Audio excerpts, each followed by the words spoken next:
Well, folks, welcome to one more edition of Politics on Running. Berto Willis, your host. Thank you so kindly for being a part of the show. We're going to have a great show for you today. I have some great videos and narrative is everything. I want you guys to stick with me today, and I want you guys to be the preachers out there because we have got to get people to understand that none of this stuff is by accident. None of this stuff that we are little slaves walking around, and unless we understand what these people are doing to us and stop being their sycophants, we have got to, oh man, today after listening to a couple of things, I really said to myself, we got to keep this up. We got to keep going hard. We've got to keep going hard. Bridge MCP says, Alistair Waters, get out of the car. Ha ha. AVQ says, watching from Twitch. AVQ, by the way, Michael, how's that sore throat doing? Has it started getting better? Did you get some antibiotics for it, or was it viral? What's the K-Pass? I want to know your condition. Let's see who else is here. Michael Rudden is here. Alistair Waters is here in the car. I am so honored that you're listening to Politics Done Right in the car. We also have Paul Fleming Sr. ATL checking in. He says, and did I miss anybody? Bruce Pollard says, 1 down, 4 to go, but it's soon enough to say Roe is dead. Roe is dead. It's dead in every single red state that decide they want to have draconian laws. The good thing about it is they're calling it a states' rights issue. So what we're going to eventually get is, I have the tape of it, but I didn't have a chance to process it. But Steve Kornacki did a show who was Democrats, who Republicans, and that sort of stuff, right? And what it's starting to turn out to be are the people that are sycophants are the ones who are going to ultimately, well, how should I say this kindly? There are just so many people that allow themselves to be manipulated, and they are going to live in that life of despair. They're always in a form of despair. And what I really eventually see is that people with money will move to these red states because their money can go that much further because, again, they don't take care of their people. So they'll go make their monies in the blue states and then come and move here to the red states. I already have a whole lot of friends that do that. They made all their money in the blue states, and they come and live cheap in the red states, right? In other words, they're taking advantage of the people in a sort of easy way, but that's what we've decided we wanted. But we go into all those different topics another time. Let's see who else we got here. Paul Fleming is here. I think I saluted you. Going back down, we got Herschel Walker is leading Warnock in Georgia. Is simply bananas. I didn't realize, what is the score? What is the poll number for Herschel Walker versus, I'm curious, how big a lead is it? Is it 2 points, 5 points, 10 points? That would be nuts if that happens. That would be nuts.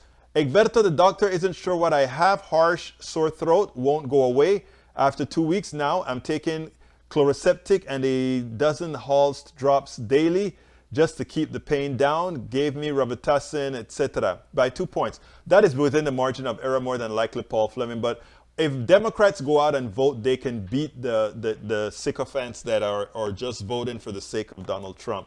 It can be done as it was done with Ossoff and Warnock before. Hey, y'all, Lee Grant, welcome to Politics Done Right. Rudnin, you know what I honestly think, Rudnin? I honestly think you have a coronavirus that it's just not one of the variants that's just not detectable by the current regime that we have. You know, the reagents that they use look for certain markers and probably just not found in yours. But more than likely, your system is eventually going to pass it in a few more days. I imagine it has gotten somewhat better. I hope it has gotten somewhat better, Mr. AVQ. I sure hope so. All right, so let's see who else we've got here. Herschel Walker leading. Egberto, oh yeah, there's a bunch of things in the news that are getting to me as well. I hear you, brother. I hear you. Okay, Egberto, I had a rapid test and a PCR test and they didn't find COVID negative. Oh yeah, I got you.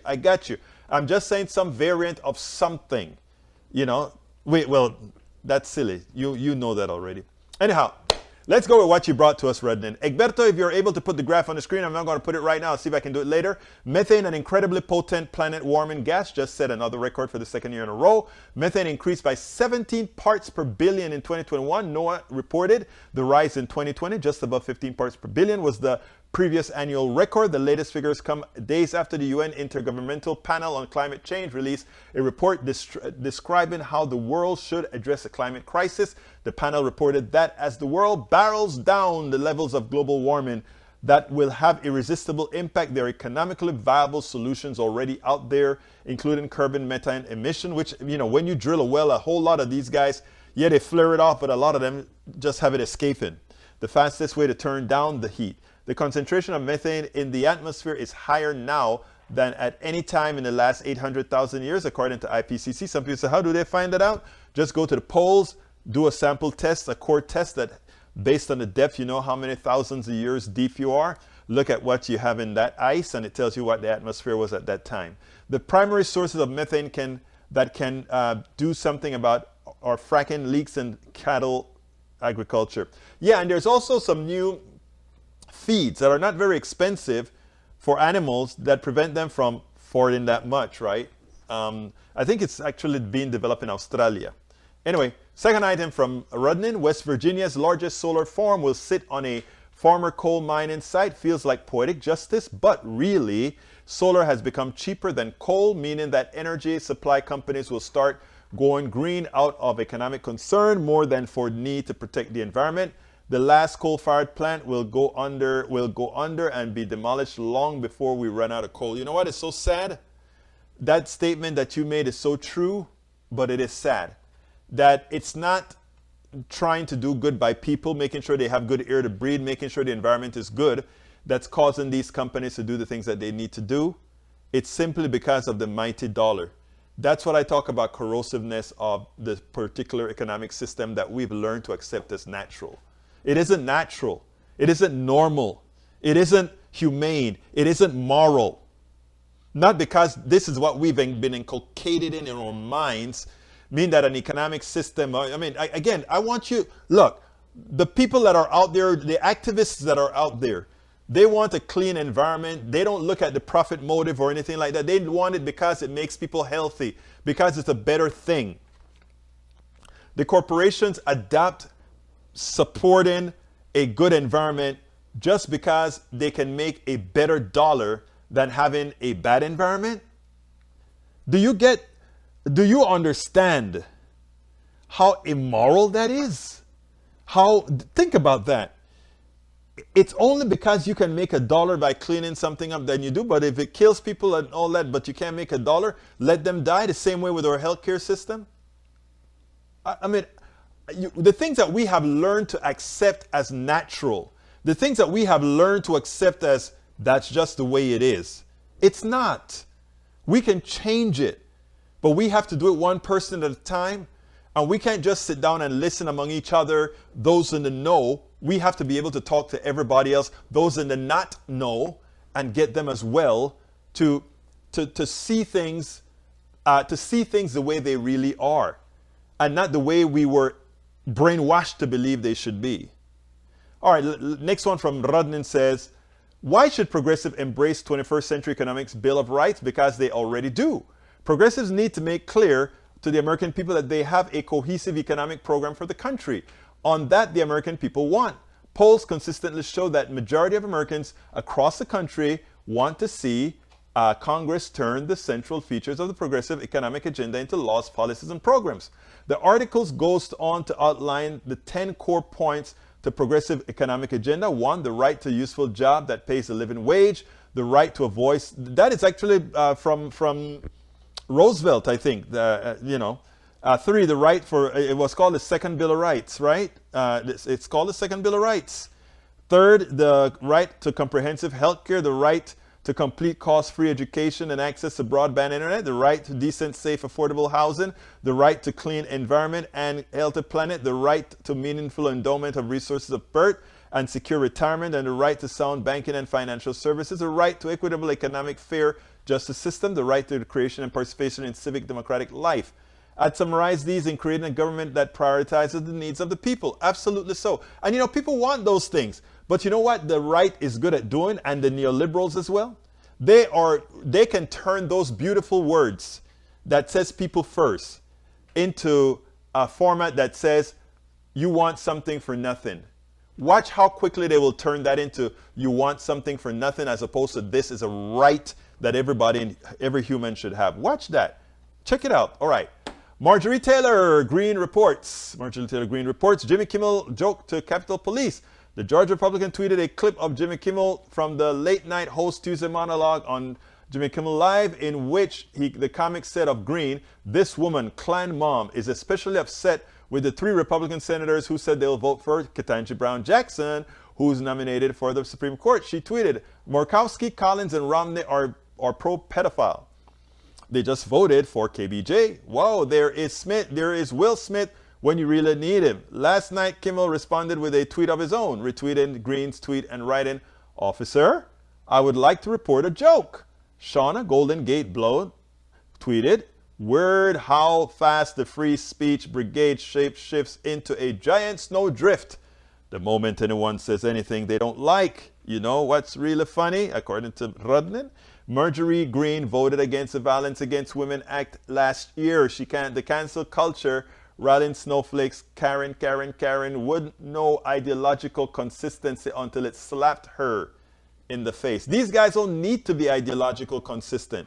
They just need, because again, remember, the modus operandi is to keep the people who follow us dumb. Marjorie Taylor is not dumb. She sounds dumb, but she is just catering to her base. Instead of elevating her base, she's moving down to her base's most inner fears because she can use it to attempt to win. It's a perverse thing, I tell you. Why is CPAC traveling to illiberal Hungary? They like authoritarianism. American conservatives announced plans to rally behind Hungary's far-right Prime Minister Viktor Orban through the high-profile network Conservative Political Action, CPAC, a sign that the movement has increasingly embraced hard-right authoritarian worldview following Donald Trump's presidency. I wonder, are Republicans anti-democratic because they are authoritarians, or are they anti-democratic because they're habitual obstructionists? Perhaps both. I think both is more the answer, sir.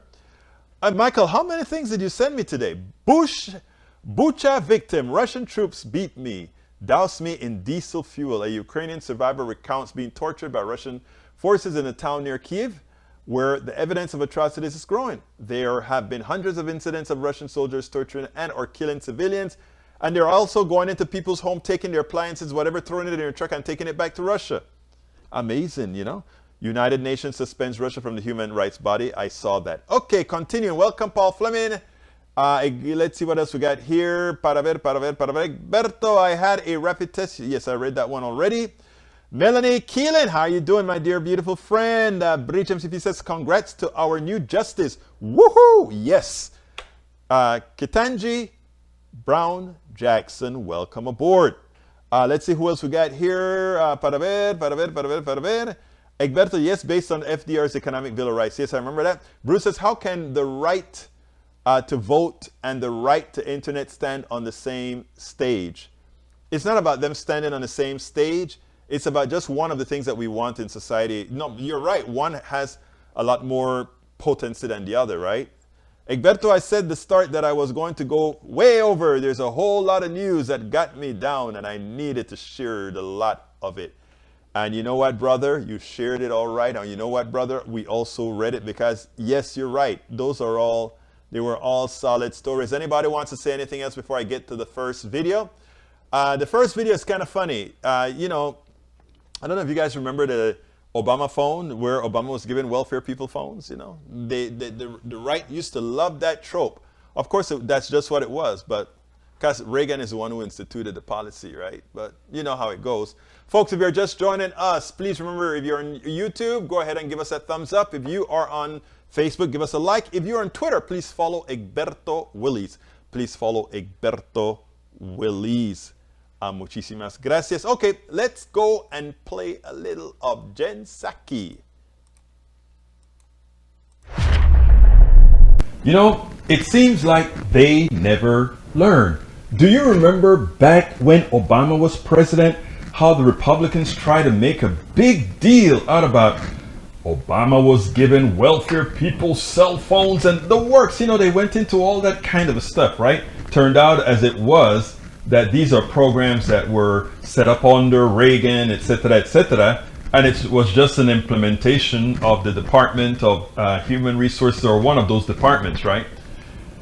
Here we have again Peter Doocy, Fox News' Peter Doocy. He wants to one more time try to embarrass the president. He tries. And somehow it never works. And he tries again today. You mean you're giving cell phones to those people who cross the border? And you know what? Jen Psaki had an answer for him. And it was quite funny.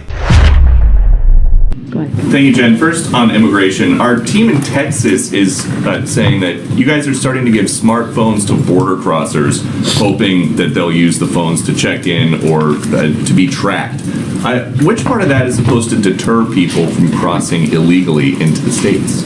Well, I think you, of all people, since you've asked me a range of questions on this topic over time, would recognize that we need to take steps to ensure that we know where individuals are and we can track and we can check in with them. The Alternatives to Detention program is just what we utilize, has three unique forms of technology to monitor participants enrolled in the program. Telephonic, this is one of them, which uses a participant's voice to create a biometric voice print during the enrollment process. And when the participant has a check-in call, their voice is compared to the voice print. Smart Link, which is another option, enables participant monitoring via smartphone or tablet using facial matching technology to establish identity. And Global Positioning System monitoring is of a participant's location and movement history using satellite technology through an ankle bracelet. This is all part of our effort as individuals come into the United States and individuals who are entering, who will proceed to immigration proceedings, to monitor and track where they are. With the telephonic, though, any concern by folks around here that these migrants will take the phones and just toss them? And then, Do you have a record of people throwing phones away? I'm just asking if that's a concern. Our concern is ensuring that individuals who irregularly migrate to the United States proceed through our process of, of course, being monitored, but also participating in hearings to determine whether or not they will be able to stay. I would note that nearly 80% of non-citizens released at the border from DHS custody under prosecutorial discretion have either received a notice to appear or are still within their window to report. So actually, the vast majority of people are appearing. In part, we have these monitoring systems in order to do that effectively. That was interesting. But there's one thing Jen Psaki didn't say, right? To keep each one of these people locked up while they wait for trial or whatever costs thousands of dollars a month, right? A cell phone may cost the government, I don't know, let's say a couple $100 for the cell phone, and then another $20 a month for the service. I would think she should have also made the fiscal responsibility argument, and then to turn it on Republicans who always want to lock people up, whether it makes fiscal sense, financial sense, or not. So I think, she did a great job, but there's a lost opportunity there. We could have made a complete discussion on who is more fiscally responsible, who really do things in a more in a manner that's more intelligent, that gets results. Maybe she should have added that, but then again, every day this week she really put him down, so maybe she just felt a little bit sorry. But anyhow, good job. Absolutely good job. Absolutely good job. Anyhow. I think Peter Doocy someday is going to catch on, and he'll get her someday. But man, he's been having a hard time. Because I tell you, if you take a look at what these guys are doing, I'm waiting for the day that we get a press secretary, that when somebody asks a silly question, you say, stupid question, next. Silly question, next. That question wasn't real, next. Look it up, next. I can't wait for that to occur. Before I go to the other video, let's see what else we got here. Michael Renner says, an hour ago, Senate confirms Ketanji Brown. Yes, 53-47. Was great. Evelyn Sarher, welcome to Politics Done Right. E2247, welcome to Politics Done Right. Anybody that I'm missing? Here's the thing, Evelyn. Today, the FBI conducted an investigation of fraud on Bugsby. Really, I didn't know. Busby, I think is his name, right?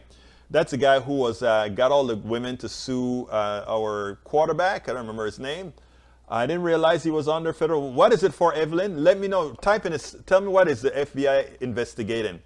Now, by the way, I am, Lina Hidalgo is a friend of mine.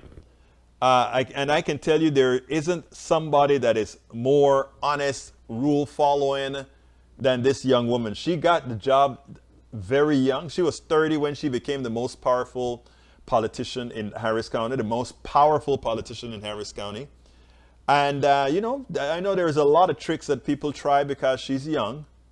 And, she's going to have to go through the ropes. But again, she's a friend. She's a good woman. And she's an honest woman, unlike most of the guys that you see on the court. And what I would hope for going forward is for women and women-loving men to start standing up when you see those guys attack women like they do in Harris County. Because they love to do it. When Emmett was there, Houston flooded many times. Harris County under Emmett Smith, or a Republican guy that's been there for decades that Democrats love to hang out with as well. Harris County Democrats used to love Ed Emmett. They loved him. This is a little bit of local politics. They love Ed Emmett. And here comes this progressive young woman, born in Colombia and naturalized citizen, went to Harvard or one of the things and came back to Houston, became an activist, and won the most powerful job in Harris County. She's the most powerful county exec in the country. And they try to give her a hard time.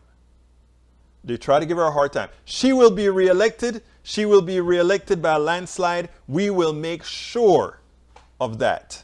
We will make sure, mark my word, Lina Hidalgo will be back again as Judge Lina Hidalgo, County Commissioner. Anyhow, let's get back to national politics. Para ver. Today, House Oversight Committee investigating potential POTUS 45 violations of Presidential Records Act. PRI sent a letter to the AG Garland about DOJ. Not only that, in New York, they want to charge. They're asking that he pays $10,000 per day because he doesn't want to turn over information to New York. So, but you kind of wonder what the hell is wrong with these people that's taken so long to drive. There are some guys that do wrong and get away with it constantly, and others, they just can't buy a bullet. Anyhow, let's continue here. Garland is obstructing, according to E2247. Bridge MCP says, thanks E2247 about time. They say Garland, a formal letter about, I think it's about that time too. Run saying, Egberto, never ask an idiot to look it up. They'll never cite credible sources when they do. Yeah, I know. They'll try to find we know that. Okay, here's the other one. You know what I think about the oil industry.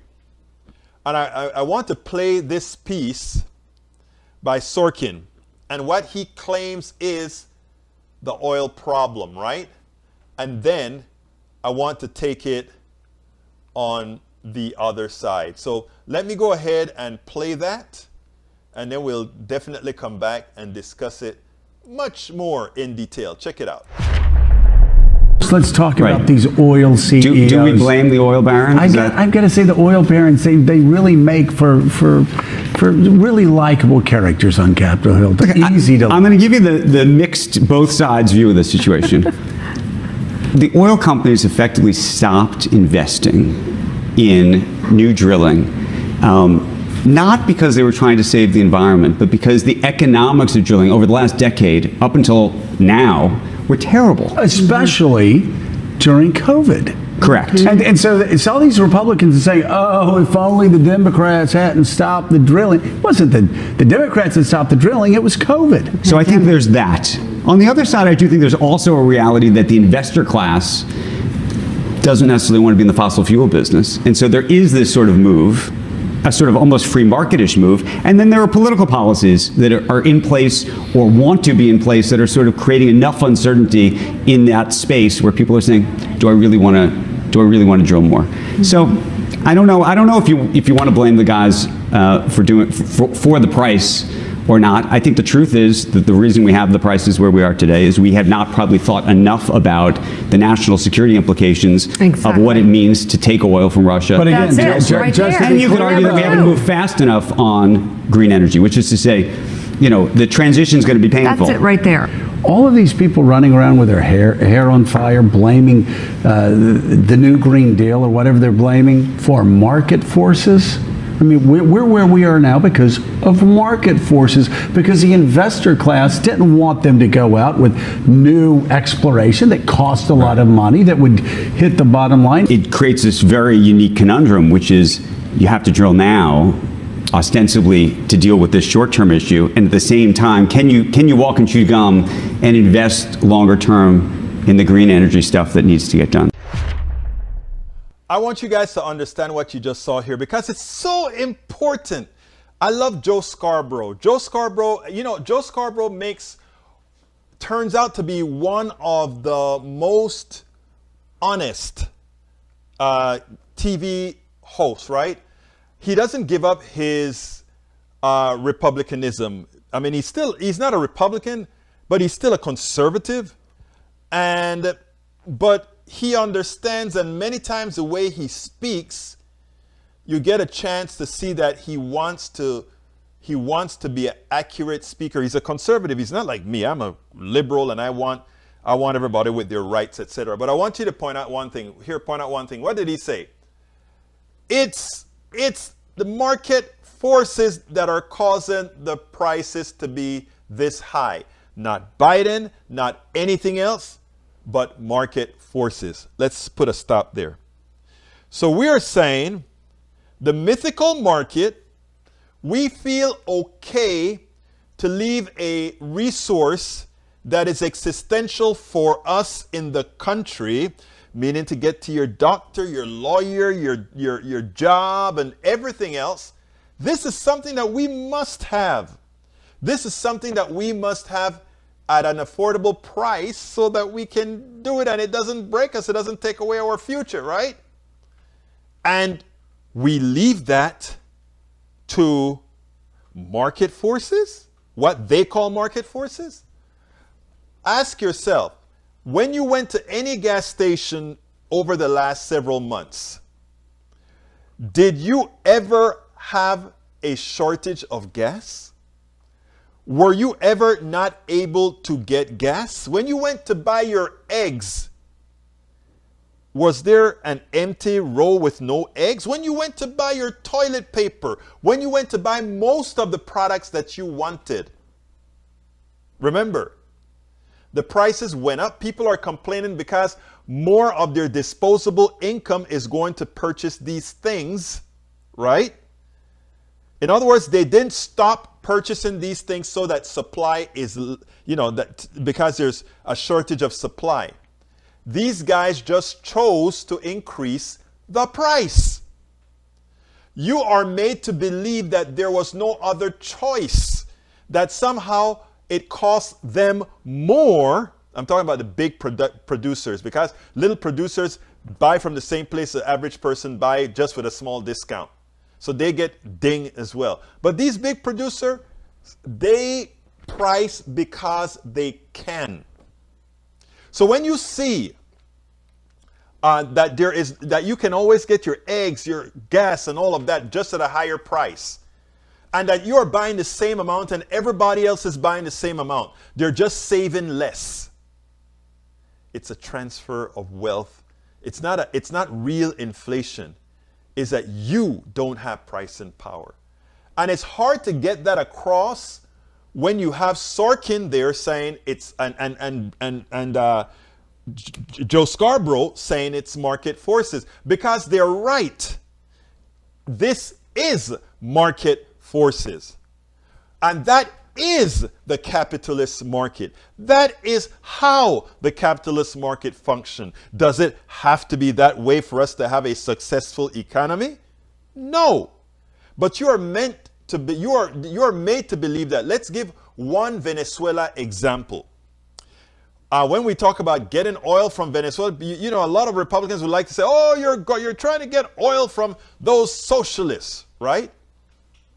But we have no problem getting a whole lot of oil from Saudi Arabia. We don't have a problem getting a lot of oil from the Emirates and all these other places that we get oil from. But in our backyard, where we have the largest reserve of oil on the planet, Venezuela,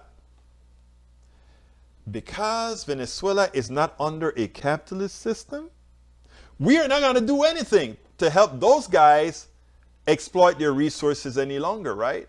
We won't do it. We let them starve until they do it our way. And when they try to do it themselves, we will make sure that they can't. You know, people say like, you know, our system may not be perfect, but name me a perfect system. I say, I can't name you a perfect system. You know why?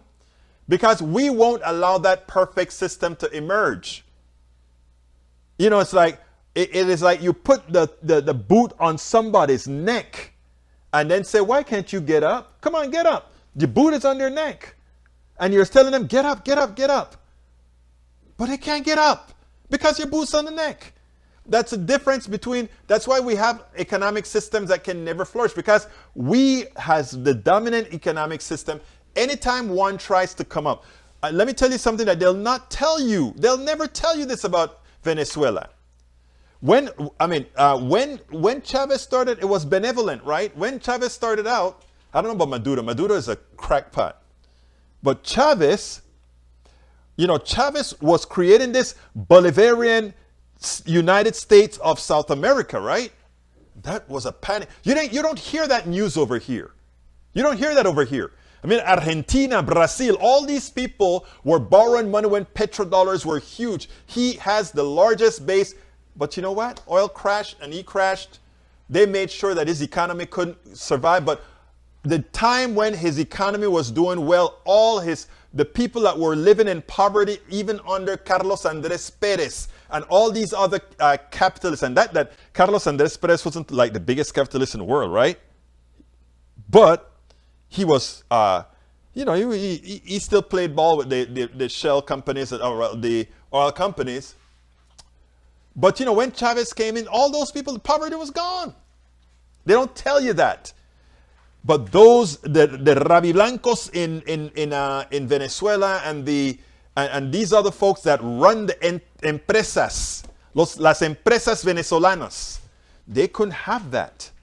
They couldn't have that the resources of the country would be evenly distributed to the people. They didn't want that.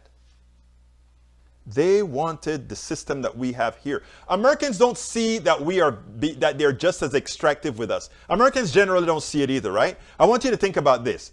There's oil in a lot of public lands, and you hear Bush, I mean, you hear Biden and all of them talk about drilling on private lands and all that kind of stuff, right?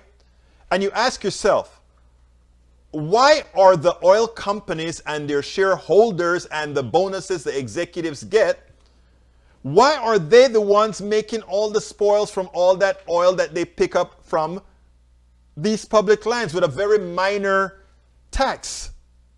Why aren't they picking up all that oil, charging how much they invest in getting that oil, having some predetermined profit of which we the people are a part of as well, maybe pay for schools and all of that, with the profits from all the mining resources on public land? We don't do that. You know who does it? One Republican state does it. Alaska. Alaska give every one of their people a check for all for the oil that goes through that Alaskan pipeline. And I imagine that was like a bribe for them to build the pipeline. That's my guts. I don't know. I'm just saying that. But let's remember that Americans are exploited whenever we have the tons of resources on public lands. Corporations mine them, and then they, with their shareholders and their bonus, they keep it all. And we, the people who are just as American as anybody else, the natives who live on whose land that was many a times, are in abject poverty and the resources goes to a few. How humane, how moral, how honest. You want to know why we can't allow Venezuela to have done what they wanted to do with that oil? Because when Americans saw that another country that has tons of natural resources, just like America has. America might not have that amount of oil, but we have a lot of other resources as well. A lot of other resources. But if we ever decided to say, wait a minute, with the millions and millions of acres of public land, how comes that money isn't going into the American coffers? Why not? You want to know why they want to privatize a lot of land? Because they know that eventually people are going to get smart and say, whoa, that land is private. Anything that mined on that land belongs to us all. Okay, let me get to a few of your stories before I get busy. Let's see what we got here. Easy how she got elected. We will find out next election. Yep. All right, let's see. Good. That's from Bruce. Good afternoon, everyone. Maywood, welcome aboard. Michael says, I don't have much hope for the future of civilization if we have to wait for free market solution. Exactly. I agree with you, dear Michael. Paul Fleming says, Joe married a Democratic woman whose father served Jimmy Carter. He got an education, thus the change. I agree with you. I didn't want to quite say it, but, you know, she's really schooled him, and she's great in the way she talks to him, right? Carl Cox says, Egberto, another example of corporate greed, market-driven economy. South Fulton Hospital in East Point, Georgia, is closing its emergency room and turning it into an urgent care facility. I wonder why. I wonder why. Michael Ronan says the price of necessary goods are as high as people would be willing to pay. When the cost of production decreases and the supply increases, the prices don't automatically adjust. Lowering prices has a long delay while business profiteer. Absolutely.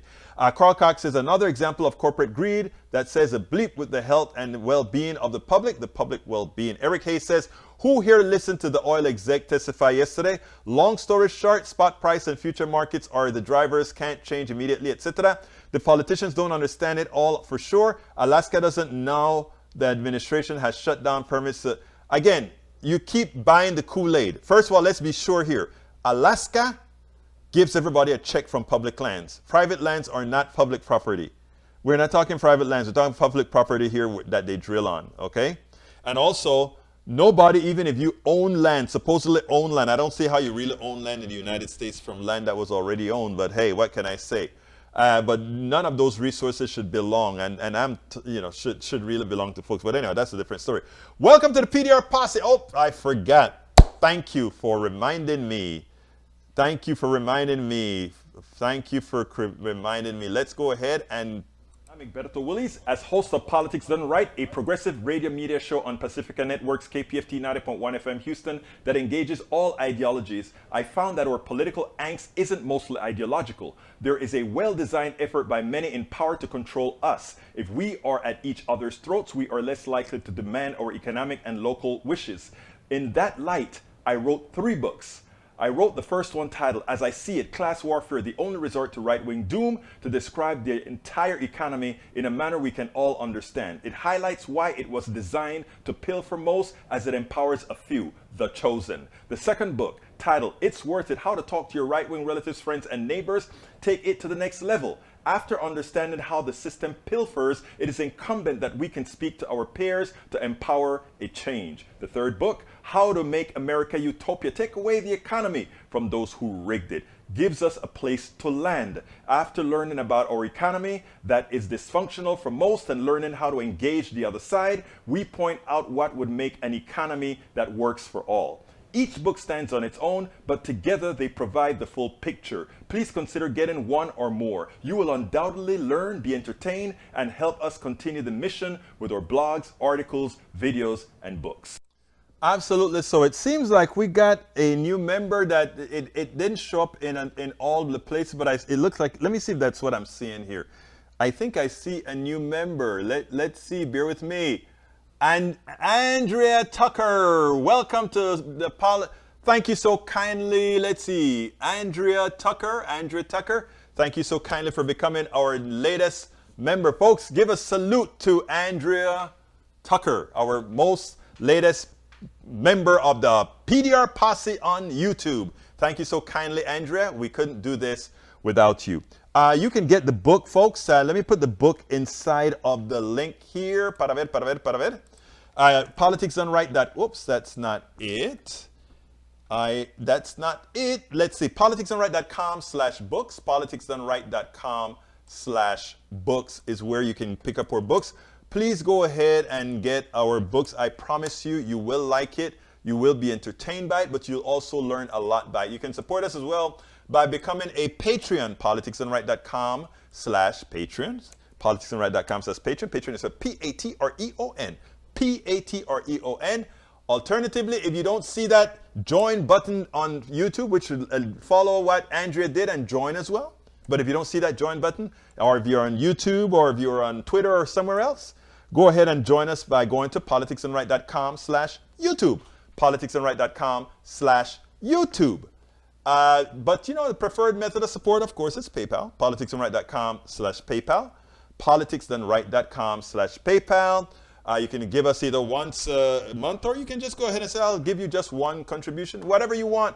But we need to keep this message going out, and I cannot do it without your kind support. You guys are the ones that make this happen. Let me see. There's our store. I forgot about the store. We have a lot of new products in our store. Please go to politicsdoneright.com/store. politicsdoneright.com/store. Pick up a mug. You know who picked up a mug? Alistair Waters. She picked up a mug. She picked up a lime green mug, and there she is on the screen. Love Alistair. She went ahead and got the mug. So why don't you pick up a mug, pick up a t-shirt, a hoodie, whatever you can. That will help us, although we only get a little bit off of what you pay for that thing, but it's still worth, it's still something. So please consider supporting us by our store as well. And lastly, but not least, let me get back to my thing here, if I can find it. Our all-in-one support can be found at politicsdoneright.com/support. politicsdoneright.com/support. We can't do this without you. We thank you so kindly for the support that you constantly give us, because that is how I get a chance to do all of this. Okay, let's see what else we have here. Eric Hayes says, you serve the Kool-Aid, Egberto. I imagine that's because I said most on the right drink the Kool-Aid. Not really, Eric. If you can tell me anything, I gave a complete narrative today based on facts. If you can tell me one thing that you heard me say that was incorrect, and you prove that, I will be the first to point it out. All right, E22477, Egberto, do you have a good store of your Eric Bowler fro, your bygone days? Let me see. Do you have any good stories of you and Eric Bowler? I don't have any story of Eric Bowler. I met him one time, right? Sorry, sadly he died. I don't understand it though, because they said a train hit him. A train hit him. He's a cyclist. I'm a cyclist as well. I just don't get it. I just don't get it. He was a nice guy. I spoke to him I think it's at Netroots or at the Democracy Convention. I don't remember where. All right, let's see what else we got. Let's see what else we got here. Before I go, I have some other good stuff. Oh, we're running out of time. Oh man, I'm not going to be able to do all the videos. So let me tell you which one can I do. Let's see. I am running out of time for videos. I have the Stephanie Rule video and the Anand Hidadas. I'll tell you what I'll do. I'll leave the Anand video for tomorrow, because that one covers more of the Musk and billionaires and that sort of a thing. That one is a 7-minute video. The Stephanie is an 8-minute video. Let me go ahead and play the Stephanie video, and then we'll close out the show after that one. And then I'll bring the Anand video tomorrow, and maybe an interview. I got several interviews that are stacked up, but today there was so much news. I wanted to bring some of the news out and then hear what you guys had to say. And so good I did it, because Rudnin was at it again. But anyhow, let's go ahead and play some Stephanie right here, and then we'll take it on the other side. You know, the oil companies went to Congress and they were testifying. You know, I think they actually did it over Zoom. But, you know, they have no control over pricing is what they say. They say that the market dictates the prices of oil, etc., etc., etc. The one thing they forget to tell you is that they make the market, right? The other thing that they forget to tell you is that with the windfall that's coming into them, they could supposedly invest that into making sure things don't get where they are today. One of the reasons I have always been for the nationalization of certain parts of our economy is that you cannot trust that vital parts of your economy dependent on people filling their pockets with money can ever be run efficiently for the people and not for the corporation, the shareholders. Again, Milton Friedman said it.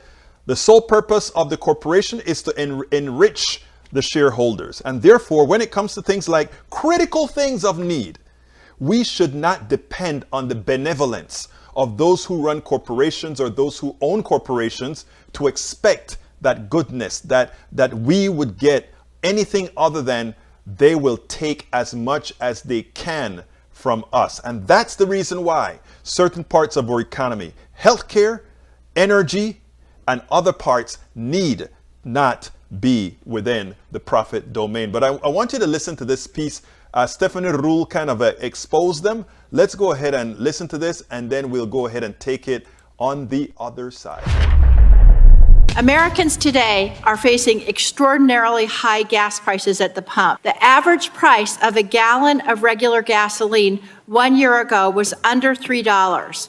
Today, the average is over $4 a gallon, and in some places, it's nearly $6 a gallon. These prices are straining our constituents' budgets and their patience. Some of America's top oil executives were brought, you saw that, before a House subcommittee today to get a grilling from lawmakers. Why is the price of oil coming down, but the price at the pump is still near record highs? The American people are getting ripped off as these companies choose to keep production low so that their own profits stay high. It's time for the big oil companies to lower prices rather than pad your bottom line. It feels like gouging. It even feels like profiteering. But you'll never guess who the Republicans on the committee thought was actually to blame for high gas prices. President Biden walked in day one with an agenda to kill American energy. Rather than deflect blame, President Biden should consider his own culpability. Today is purely political. President Biden needs cover for his war on American energy that has caused gas prices to skyrocket. This might be a good time to let you know that members of this very subcommittee received a whopping $383,000 from big oil. And according to the FEC, 97% of that money went to Republicans. So what did the oil executives have to say about the high prices Americans are paying at the pump? They said it's not their fault. We do not set or have significant influence over the price of our products. No single company sets the price of oil or gasoline.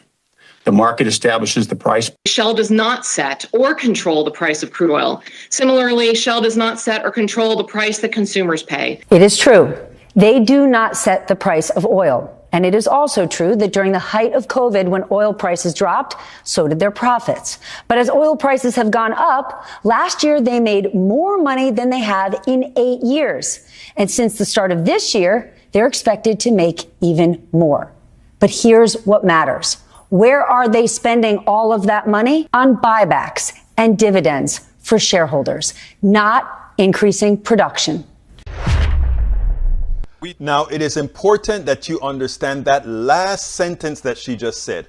It is very important. Prices are very high. They're shipping this because there's this stuff they call inflation. But what is inflation?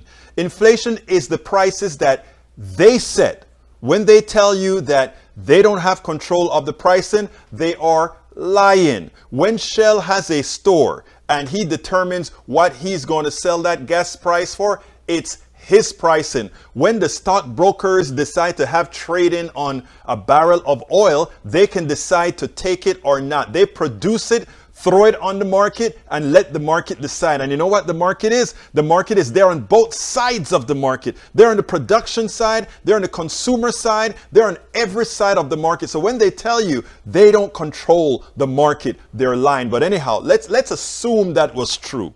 And just by the figment of their goodness, they start to make all this extra cash because inflation is so high. They bring in a lot more money. And you get the same amount of product, but they bring in a lot more money. And supposedly, the reason for inflation, right, is as prices go higher and profits increase, that creates the incentive to go ahead and drill more or do what's necessary. Invest into having a better electro whatever kind of a business. That is what you do to mitigate it, right? But that's not what they did. They decided to take the extra cash and buy back their stock, pay dividends to the shareholders, and bonuses to the executives. In other words, I want you guys who always defend these people to understand what is happening here. We're taking all this money from those poor people. That mother with a kid who now has to spend another $100 a week on gas. That sick person who has to get to the hospital. He is going to have to pay that much more for the gas to get him to the hospital. So that they take your money and put it into the pockets of a few, just a few, wealthy stockholders of these corporations and the bonuses from these people. I have friends in the oil industry and they say, you know what, man? We got a big bonus. I know. I'm happy you got the bonus. But do you realize that was bread out of a hungry person's mouth? That was milk out of a kid's mouth. Because that parent couldn't buy it because she or he had to buy more gasoline. That is our system. And that's why we need, on things that are materially important to the American people, we shouldn't relegate it to a profit motive like these oil criminals. These oil criminals that they are, when I talk about abstracted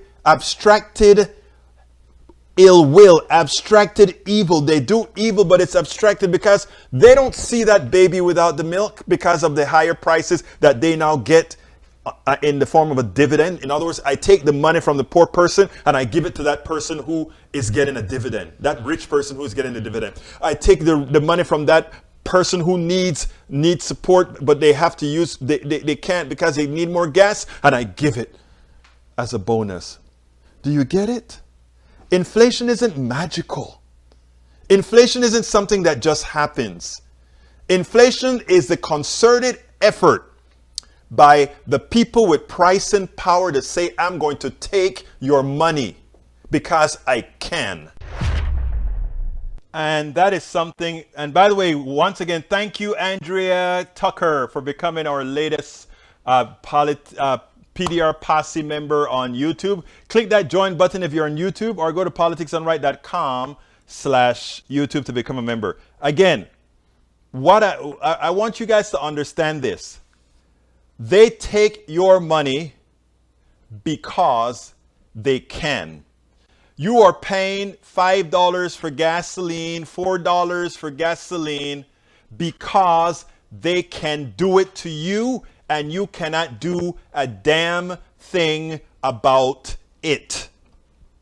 Well, you can. Education. Understanding that this system doesn't have to work the way it is working right now. Only you have the power to change it. But you have to build the posse. You have to be out there telling other people, hey, it doesn't have to be that way. There's nothing that a shareholder does to innovate to make oil a better deal. There's nothing that an executive does that makes that allows us to get better oil out. I've worked for oil service companies I can name them for you: Dresser Atlas, NL Industries, Daniel Industries. One is a pipeline company. One is for drilling, for logging the oil well. I understand these markets. My lifetime was NASA and oil and computer programming, software development. I am telling you, The people who do the work aren't the ones who get the bonuses, and aren't the ones who get the shareholder value, and aren't the ones who make the like supremely high salaries. It's the business class, those who do nothing, that make it. And then they try to tell you that if we nationalize the oil industry, guess what happens, man? Innovation stops. No. No. Innovation doesn't happen initially at oil companies.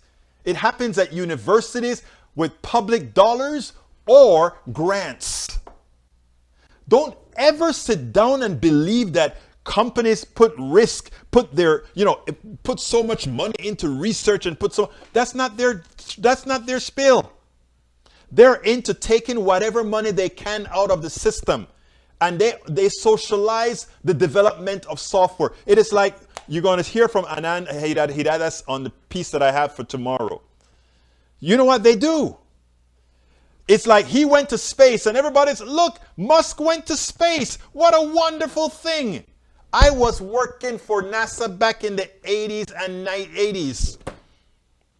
We developed those things and actually got to the moon, got to Mars, got to all these places.